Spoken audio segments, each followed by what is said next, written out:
Before I turned 25, I had to be married. Otherwise, control of my family's $4 billion trust would pass to a board already crawling with my enemies. So I chose Carter Sterling, my college sweetheart, my fiancé, the man who promised me forever. Then, the day before our wedding, I looked into his eyes and heard what he was really thinking. One signature, and her trust is mine. I stopped breathing. Carter smiled at me like a man in love. His mind kept going. After the wedding, I'll move Sloane into the penthouse. Celeste can rot in the guest wing until I find a clean exit. That was when I realized two things. My wedding was a trap, and my fiancé had no idea I could hear every word. It started with Victoria Sterling. My future mother-in-law sat in my living room, dabbing at dry eyes with a lace handkerchief. "Celeste, sweetheart, I'm so sorry. The company hit a rough patch. We may not finalize the pre-rental financial terms in time." Then I heard another voice, not from her mouth, from behind her eyes. "That stupid girl's trust clause activates at midnight tomorrow. She signs over co-truster control at the altar, or the board takes it all. We own her." My breath stopped. Stress, I told myself. Wedding nerves. Maybe I was finally cracking. So I tested it. I looked Victoria dead in the eye. "That's terrible. Is there anything I can do?" "Oh, darling. After tomorrow, we're all family. What's ours is yours." Her mind purred underneath. "My son marries a $1 billion heiress for free. Society will bow." I was reading her thoughts, and the signal only fired when I looked into her eyes. I smiled, showed Victoria to the door, waited until her car left the driveway. Then I called the man I was supposed to marry. Hey, babe. Missing me already? Just nervous. Do you really love me? Celeste. Tomorrow is the beginning of our forever. Perfect answer. Perfect lie. But the gift didn't work through a phone. No eyes. No signal.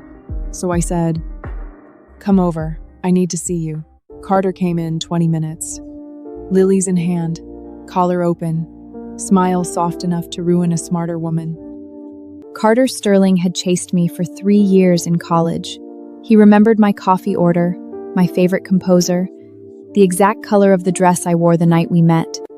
He had played devoted best friend so well that I finally said yes. I used to believe that smile. Tonight, I needed to know what lived behind it. He crossed the room, tucked my hair behind my ear, and kissed my forehead. My bride, you look beautiful when you're nervous. I looked into his eyes. His mind split open. God, she eats up everything I say. One more signature, and her trust is mine. I'll move Sloane into the penthouse by spring. Celeste can rot in the guest wing until I find the cleanest exit. My heart went cold. Then, buried under the greed, came a flicker. If she weren't so trusting, maybe I could have. No. Focus. The money. He was still touching my face. I wish I could stay. Last-minute wedding things with the groomsmen. His mind said something else. Sloane's waiting at the Meridian. One last night before the cage door shuts. Celeste's sweet, but Sloane gets me. He kissed my forehead again. Get some rest, babe. Big day.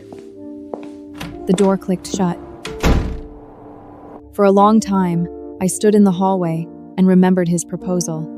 The rooftop, the lights, his voice breaking on forever. My real tears, 3 years of smiles, all of them invoices. I pulled his ring off my finger, dropped it into my nightstand drawer, and closed it. Then I scrolled to a name I never thought I would call. Adrian Moretti.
Voice turned colder. The agreement they drafted constitutes wire fraud, conspiracy to defraud, and attempted conversion of trust assets. Adrian said. His voice was low, clinical, dangerous because it was calm. If any share transfer clause is hidden inside the marital filing, that adds securities fraud. My general counsel can file preliminary motions tonight. Morale Legal is the most feared private counsel team in Manhattan for a reason. Just like that. No questions, no disbelief, no polite concern. He picked up my disaster like it weighed nothing. I'll have a team pull everything on Sterling Corp, Carter Sterling, and this Sloan by morning. Hotel records, transfers, communications. We already had Sterling Corp under review for irregular reporting. I stared at him. Why? He turned his pen between his fingers. Still no eye contact. Brief, raw files, or slide back? He dodged the question so neatly, I almost missed it. Almost. Projector ready. I want everyone to see. At last, something moved across his face. Not a smile. Something sharper. Then I'll make it airtight. Legal report, logistics, security. Whatever you need tomorrow, my team is yours. Tell me the plan, I'll build around it. This man had avoided my eyes for 4 years. Now he was offering me an army. Thank you, Mr. Morelli. I was almost at the door when his voice caught me. Ms. Vale. I turned. He was looking at his hands. You deserve better than this. No eye contact. But his voice sounded less like a business ally and more like a man who had been carrying that sentence for years. I stepped into the cold night with a folder under my arm and the strange feeling that I had missed something important.